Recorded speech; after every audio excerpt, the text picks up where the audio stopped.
I said there was about, what, 5 or 6 different rudiments that I thought were kind of prominent, right? Yep. So out of 26, you get kind of 5, and maybe the Gadd's version of the 6-stroke roll would be pretty good. All right, so this is number 1, okay? Yep.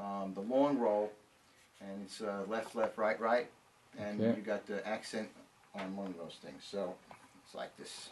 You're looking at the hands too, right? Right. Okay.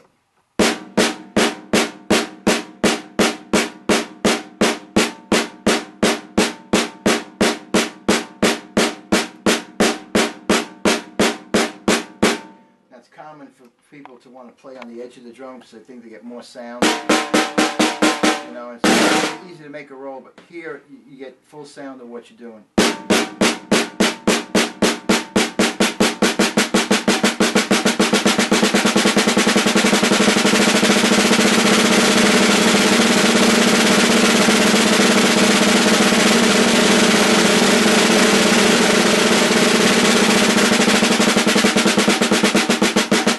As it comes out of the roll, it seems like the accent's on the downbeat instead of the second beat. Well, it's written that way actually, so if you play quarter notes very slowly, you'll get this. And later it doubles, and then it triples and quadruples. So it goes from quarters to eighths to sixteenths to 30 seconds. Now you can go to 64ths, but by that time, if you're really counting things, it's a buzz roll. Now another way you can try to learn this for yourself is actually when you're practicing bouncing, even on a pad, you can find out that you can get a lot of bounces before the stick stops by pressuring the stick down. So there's one time when you can play on the edge of the drum and kind of think about making the sound like bees make. By just bouncing the stick, and before it stops, adding the second stick, the left.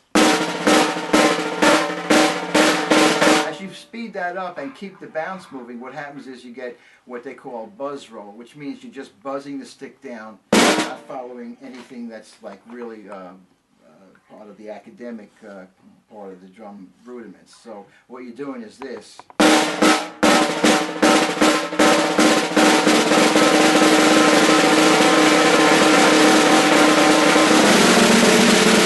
Those are like vaudeville things. They use buzz rolls when someone told a joke. It could be like, one of those things, you know, quick. Well, and they're usable for a lot of different things. Okay, so that's the double stroke.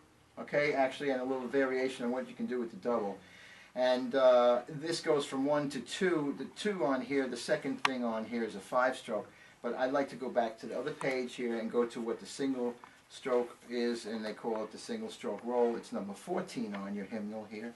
Okay, so that also starts with the left hand, and they suggest you just do it without any accents, just play.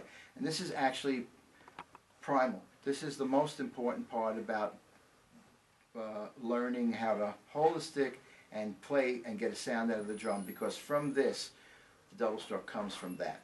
Okay, just actually hitting the drum and getting sound. Okay, when that happens, and you find out how the rebound feels and all of that goes into your hand, the next thing is to just keep that going in a steady pace. And that means starting slow and staying slow.